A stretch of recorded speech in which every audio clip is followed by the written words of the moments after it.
Bonjour les amis, bienvenue sur Cygnus Dream. C'est un plaisir de vous retrouver aussi vite à la suite de la vidéo 14 consacrée à Saga Canon XOCE. Donc on se retrouve aujourd'hui pour cette 15e review du coup, qui sera consacrée à Babel du Centaure dans sa version classique de chez Bandai, figurine qui est sortie cette année comme vous le savez certainement déjà. C'est un plaisir de vous retrouver, j'avais pas spécialement prévu de faire cette review et comme je viens de recevoir la figurine, je me suis dit après tout pourquoi pas la présenter. Parce qu'il y a quand même des choses à dire dessus, du positif, du négatif, mais voilà, je pense on va essayer de laisser sa chance à cette figurine et on va essayer de lui trouver des points positifs. Allez, on va tout de suite passer à la boîte. Alors la boîte, alors on se retrouve, on reprend la charte graphique des Silver, donc un tour gris comme vous pouvez le voir. On voit le totem du centaure à l'arrière, donc totem qui fait beaucoup parler. Ensuite ici on voit le personnage. C'est lui qui fait beaucoup parler, donc on en parlera plus quand on regardera les blisters et au moment du montage.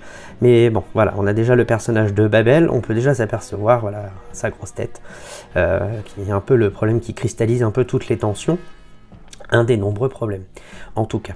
Le logo Bandai Namco, donc toujours aussi mal placé en haut de la figurine, sur celle-ci. Le petit logo de la Toei. Ici, le logo Tamashii-Nation. Le logo Bandai Spirit en bleu. Et le Tamashii Quality, ici, en brillant. Sur le dessus, donc bon, ça reprend les boîtes classiques, alors elles sont plus à ouverture latérale comme autrefois, mais donc du coup, ça reste un modèle de Pandora Box. Donc du coup sur le côté on retrouve une illustration du totem, pareil sur l'autre, dessous les informations légales, et derrière on va retrouver Babel en mode d'attaque, ici, et enfin on retrouve le totem, les 4 visages dispo, donc ça c'est ce qui est agréable dans ces nouvelles versions classiques que fait Bandai, c'est qu'on a quand même plusieurs visages, qu'autrefois il n'y en avait qu'un, voire 2 si on avait de la chance. Et ici, nous avons donc les 2 modes pour mettre le Babel. Donc le mode animé ici à gauche, le premier qu'on montrera ensemble, et le mode manga, donc on fera la transformation après également ensemble. Comme ça, vous verrez bien comment on fait. Allez, on passe tout de suite au blister.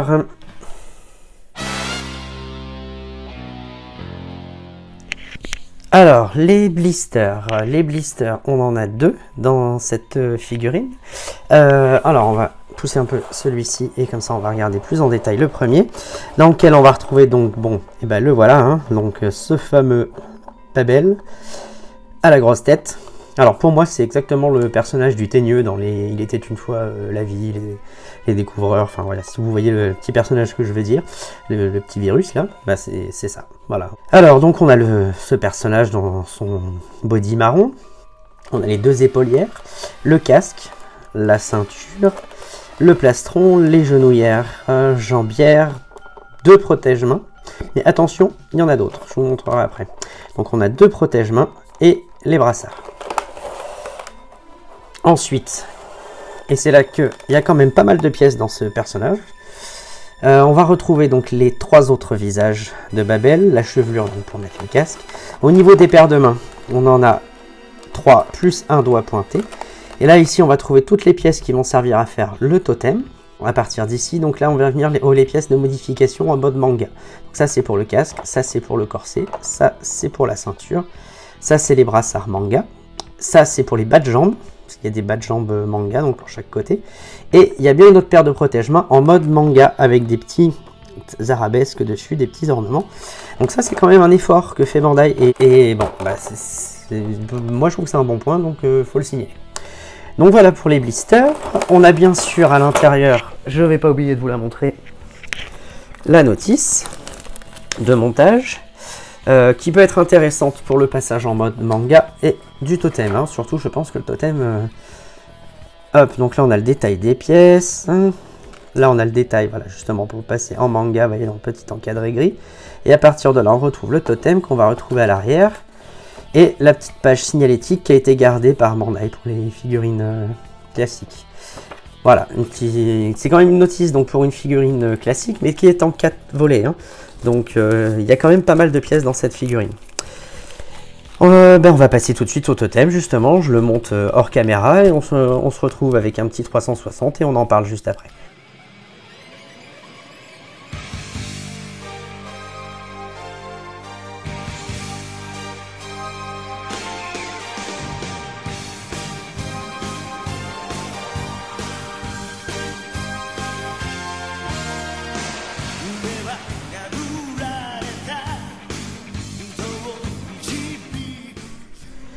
Et voilà donc ce fameux totem du centaure monté.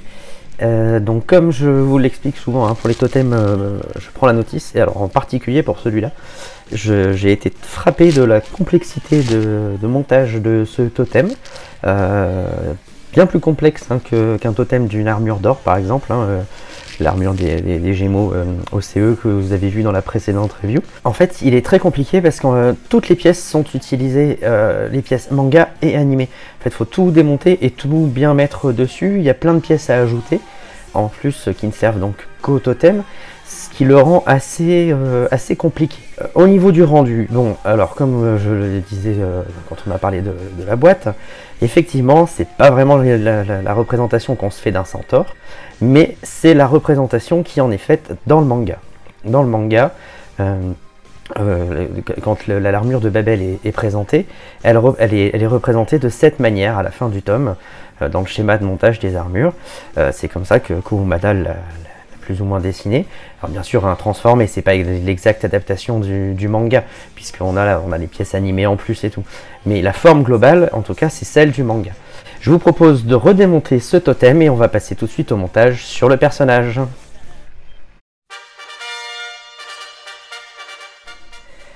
Nous voilà avec le personnage de Babel prêt à recevoir son armure. Alors on va d'abord étudier le personnage, regarder sa rigidité, puis on va le regarder un peu de plus près. On va regarder le visage. Bon, il n'a pas un visage extrêmement beau, mais il n'est pas très beau, hein, que ce soit dans l'anime ou dans le manga. Il n'a pas des yeux très travaillés, voilà, donc bon, ça me choque pas. Au niveau de la chevelure, bon, la coupe de cheveux qui a été choisie, bon, casqué ça passe, décasqué, j'avoue que c'est pas top, hein. Donc on est sur un personnage de type classique, hein, donc la gamme, comme toute la gamme Silver, hein, Bandai a continué à la faire en classique. Donc on va regarder un peu la rigidité. Bon, au niveau des bras, ça passe. C'est rarement les bras qui posent problème, hein. Hop. Au niveau du cou, ouais. Alors les jambes. Bon, on peut voir que le genou est un peu faiblard, ouais, un peu faiblard. Mais bon, l'armure est pas très lourde, ça devrait pas nous poser trop de problèmes au moment du posing. De ce côté-là, ça va. Au niveau de l'entrejambe, c'est pas très rigide, mais ça va. Donc on est dans une moyenne plutôt, je dirais basse. Voilà, dans la moyenne, mais on a eu pire, mais on a eu mieux. Et on aura, je vais vous les montrer maintenant, donc 3 autres visages pour ce Babel. Ce visage qui va être le visage, hop, alors je vais pousser la figurine, voilà, un peu narquois, tiré en coin, qui va bien au personnage, hein. On a le visage donc que je trouve affreux qui arrive maintenant, qui est ce visage là, hurlant. Alors, je trouve que là il louche, hein. On essaiera de l'utiliser, hein, dans la séance de posing, mais bon, c'est vraiment pas mon préféré.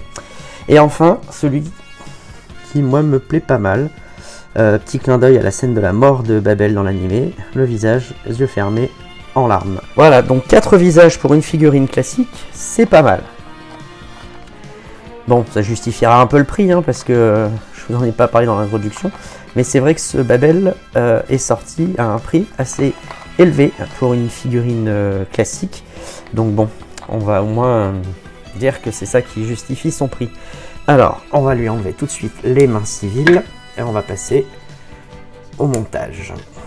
Alors, est-ce qu'on va lui enlever la tête? Ouais, allez, on va enlever la tête. Donc on va pouvoir regarder un peu tous les défauts qui ont été pointés déjà par beaucoup de collectionneurs, hein, qui l'ont déjà, hein, parce que je fais, donc, comme je vous l'ai dit, pas sa vidéo en avance. Je ne pensais pas la faire. Et bon, finalement, je me suis dit, allez, on y va. Alors, on y va pour le montage. Alors, on va commencer par la jambière. Alors, la jambière, elle est en 2 parties. Hop. Donc métal et la partie au bout ici en plastique.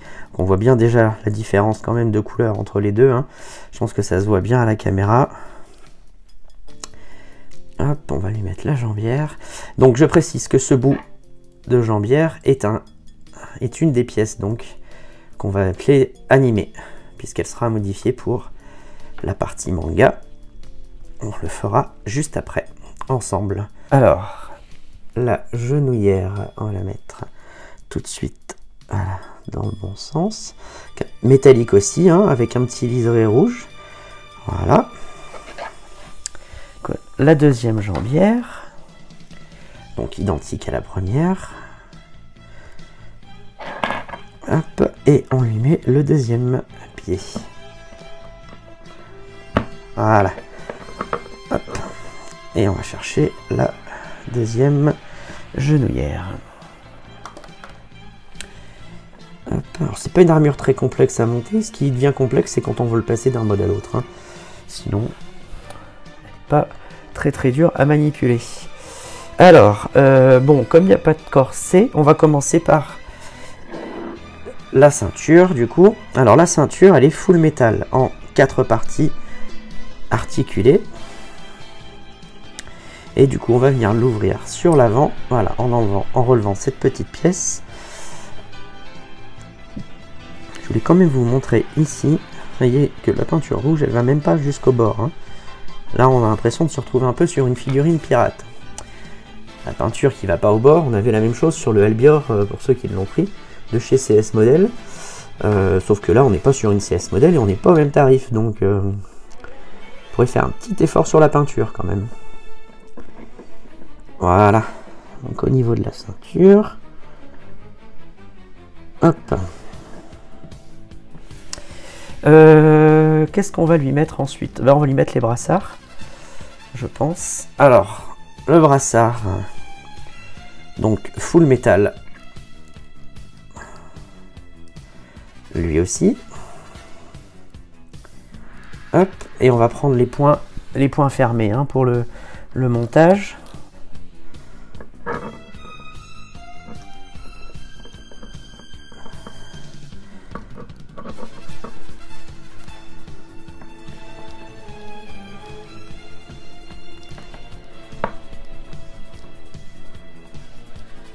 Voilà. Donc, tout de suite, vérifier un problème qui a été relevé, c'est que bah, si vous voulez que la pièce, là, la pièce elle est relevée, elle tient, y a pas de souci. Mais alors par contre, on voit bien la boule, hein. Donc si on veut cacher la boule, voilà. Et là, du coup, après, le brassard, il tient plus. Donc, il faudra de la pâte à fixe. Là, c'est vraiment pas cool. Effectivement, je l'avais vu, hein, dans les vidéos qui ont été faites, hein, sur lui, hein, ce problème. C'est soit on a la pièce qui remonte et on voit la boule, c'est très moche, soit bah, faut mettre de la pâte à fixe parce que sinon la pièce tourne et ne tiendra pas en fonction de la pose que vous allez faire, quoi. Donc là, pareil, hein, on a l'impression de se retrouver sur une figurine pirate. Donc, mais elle n'est pas à un tarif de figurine pirate et c'est une officielle. Donc c'est pas tellement acceptable de la part de Bandai. Voilà. Ensuite, le plastron. Alors le plastron, je voulais en parler un petit peu parce que ce plastron, il est assez complexe, il est en plusieurs morceaux. On a un premier morceau ici, sur le devant. On a deux morceaux là, qui sont fermés à l'arrière par la seule partie plastique d'ailleurs, hein, celle-ci, qui va nous permettre de retirer les deux morceaux latéraux et enfin d'atterrir à la partie qui va venir s'ouvrir du plastron. Alors, c'est une pièce du coup assez complexe, hein, en nombre de morceaux. Par contre, ça montre quand même une volonté de la part de Bandai d'arriver à nous faire un plastron où du coup l'ouverture est quand même plutôt pas mal cachée. Malgré qu'on soit sur une figurine classique, ce qui n'est pas toujours le cas. Hein, ils ont des fois tendance un peu à nous faire des trucs pas toujours très esthétiques. Ben là, je trouve, on va quand même essayer de lui trouver un point positif, qu'on a un petit effort de la part de Bandai pour cacher ses défauts. Parce que vous allez voir qu'une fois qu'il est assemblé, eh ben, on voit plus trop où est l'ouverture, si c'est par devant ou par derrière. Hop, et on va fermer. On va venir compléter le buste à l'avant. Comme si je le mette dans le bon sens. Voilà. Et vous voyez, du coup, on voit plus trop où est l'ouverture. Est-ce qu'elle est devant? Ou est-ce qu'elle est derrière? Donc là, bon, bien sûr, on a la différence de coloris entre les pièces, la pièce plastique et le reste qui est tout métallique. Mais voilà. Donc là, je trouve qu'on a un petit effort de la part de Bandai qui n'est pas non plus anodin. Donc c'est sympa à noter. Hop. Et ensuite, on va lui mettre les épaulières. Pièce ô combien emblématique de l'armure de Babel. On va lui mettre la deuxième. Métallique aussi. Hein. Alors, ce qui fait qu'au final, là, sur cette figurine, à l'exception de la pièce qui vient fermer le plastron à l'arrière, on se retrouve avec des pièces quasiment que métalliques, quoi. On va lui mettre sa tête. Voilà. Hop, je remets le bras comme il faut. Je l'ai mal mis. Voilà. Donc, pour pas me gêner hein, pendant le montage, je vais quand même remonter les bras. C'est pas très joli. Voilà, on va essayer de les laisser comme ça pour le moment. Alors. Et là, on tombe sur le défaut. Donc, la tête. La tête, vous voyez, on voit pas le cou. Il n'y a pas de cou. Alors, il y a deux explications. C'est soit la tête est trop grosse, soit le corps est trop petit. Moi, je pencherais, vu le design qu'il a dans le manga ou dans l'anime, sur le fait que le corps est trop petit. Il est beaucoup trop gringalé. On voit ses cuisses, les bras, par rapport à son armure et à ce qu'il devrait être. La tête, pour moi, est à la bonne taille. C'est le reste qui devrait être plus gros. Ce qui fait que du coup, là, la tête paraît disproportionnée par rapport au reste de l'armure. Là, il y a clairement un problème de proportion dans ce qui a été proposé par nos amis de chez Bandai. Il aurait clairement fallu que le corps soit un peu plus gros, quoi. Vous voyez, si on part sur un corps classique, un corps de la carrure peut-être de Ban, du Lyonnais peut-être un peu plus gros que ça. Hop, les protège-mains. Et on va lui mettre son casque. Donc on va lui retirer la mèche avant. On va mettre la mèche avant trouée. Je vous parlerai un petit peu des différences entre le Babel animé et le Babel manga. Quand on fera le montage hein, de la pièce du personnage en mode manga juste après. Comme on va pas tout redémonter, je vous en parlerai à ce moment-là. Hop, et là on lui met le casque. Donc avec le casque, c'est pareil. Hein. Il a toujours pas de coup. Mais bon, de toute façon ça, on ne changera pas. Donc le voilà. Là en gros plan, il a vraiment une grosse tête. Hein. Après, il y a un petit truc à faire, si vous voulez, simple pour le remonter. C'est tout simplement sous la tête, vous lui mettez une boule ici de pâte à fixe, ce qui va lui rehausser un peu le cou. De manière à voilà, ce qu'on voit un peu plus le cou. Quoi. Alors, du coup, ce que je vous propose de faire, c'est que on va se redémonter les pièces animées et on va passer au montage des pièces en mode manga ensemble. Alors, nous voilà avec, comme promis, Babel avec toutes les pièces du mode animé de retirer. Alors attention, bien sûr, hein, que ce soit en mode animé ou mode manga, elles ne sont pas 100% canoniques, fidèles à ce qu'elles devraient être. Mais bon, il y a un petit effort de fait là-dessus, on va pas non plus trop cracher dans la soupe. Alors on y va, on va commencer par le bas des jambes, il y a deux pièces à lui mettre. Alors j'avais dit que je vous parlerai aussi de la différence entre Babel dans l'anime et dans le manga, vite fait, hein. En fait, il y a une différence quand même assez importante. C'est que dans le manga, il est très facilement battu par Yoga à la suite de la bataille des Chevaliers Noirs. puisqu'il fait partie du premier groupe de chevaliers d'argent qui est composé de Misty, Marine, donc Babel, Astérion et Moses. Et lui sera battu par Yoga assez facilement pour un chevalier d'argent. Et il n'interviendra pas vraiment très très longtemps. Il a un rôle très secondaire dans le manga. Et dans l'animé, par contre, il résiste un peu plus au Chevalier de Bronze. Il intervient plus tard dans la série déjà. Il est là pour introduire les Chevaliers d'Acier. Et en fait, c'est lui qui va servir d'ennemi à introduire donc, nos 3 amis les Chevaliers d'Acier. Et du coup, il sera battu en partie par les Chevaliers d'Acier et achevé... et Yoga, et achevé par Saori, en fait, puisque c'est lors de son combat, dans l'animé, que les chevaliers vont apprendre que Saori est la réincarnation d'Athéna. Voilà, donc c'est la principale différence que je voulais un peu vous noter. Et il est vrai que lui, il est accompagné dans la mort par le pouvoir de la déesse Athéna, qui vient de se révéler à Saori. Alors, la jupe... On a 2 pans de jupe métalliques à lui mettre sur les côtés, comme il avait, mais elle a été épurée sur l'animé. Donc, hop, là où elle est en un morceau dans l'animé, là elle est en 2 dans le manga. Et on vient fermer devant, cette fois avec une pièce monochrome, pareil, qui vient s'emboîter par le dessus. Il n'y a plus de double coloris rouge comme il y avait sur la partie animée. A noter que sur la partie manga, les seules pièces rouges qui restent sont les jambières, et je pense que là, c'est par pure économie de la part de Bandai, parce que s'ils avaient voulu être vraiment accurate, il nous aurait fallu des jambières non colorées. Voilà. Alors, on va lui fermer le plastron. Donc, le plastron, pareil, vient se fermer avec cette petite pièce métallique, hop, sur le dessus, que je me trompe pas, mais normalement, voilà, c'est ça.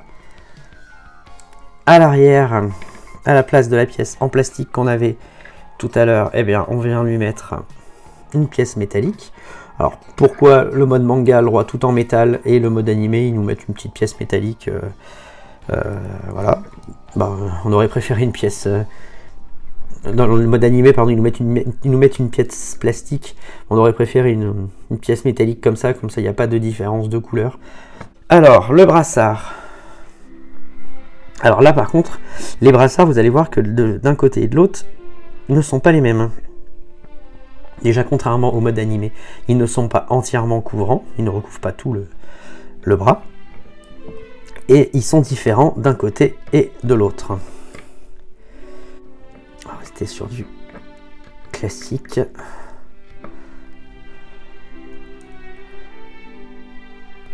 Voilà. Et les protège-mains, puisqu'on nous a fourni des protège-mains spéciales. Je vous montre tout de suite avec un petit liseré. Voilà, vous voyez, là où le protège-main animé est lisse. Et là, par contre, ce qu'on peut voir tout de suite, c'est que le brassard manga, eh bien, il tient.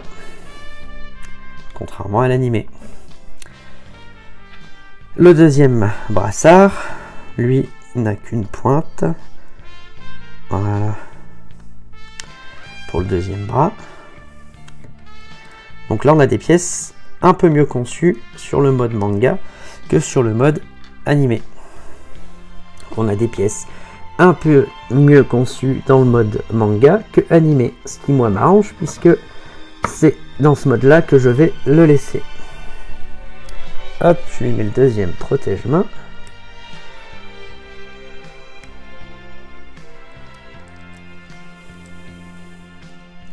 Je suis parti sur le visage larmoyant.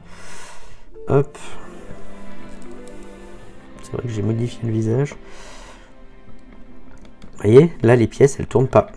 On est pas mal. Et il nous reste sur le diadème à lui remettre. Hop, ici le diadème manga qui n'a plus la couleur. Un peu plus gros. Voilà. Et on peut voir aussi que la pièce ici étant plus petite, on lui voit mieux le cou. On a moins l'impression de tête tassée. Voilà. Eh bien, c'est fini pour ce Babel, il est monté. On va passer tout de suite à la partie posing et on se retrouve juste après pour la conclusion ensemble. Allez, à tout de suite.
Nous voici arrivés dans cette dernière partie qui va être la conclusion donc sur cette figurine très controversée de Babel du Centaure de chez Bandai.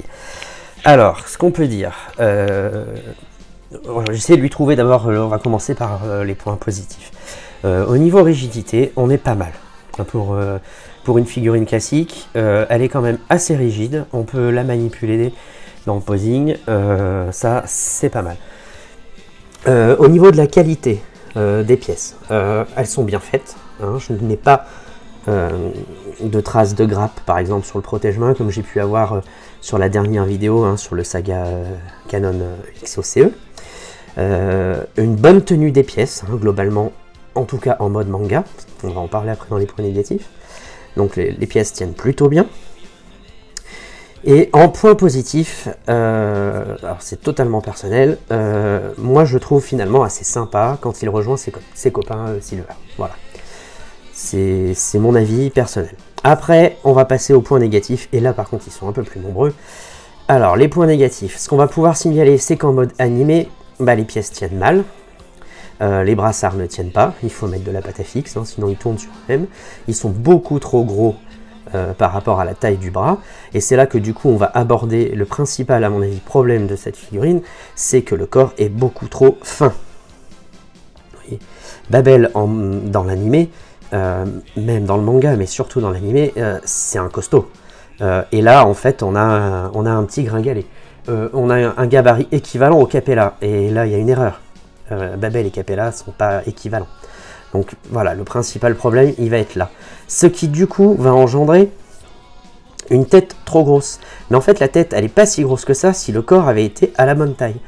Les autres différences entre le mode manga et animé, pour le coup, je suis content d'avoir choisi le mode manga, parce que le mode manga va diminuer le côté, justement, tassement du personnage au niveau du cou, parce que là, on lui voit le cou.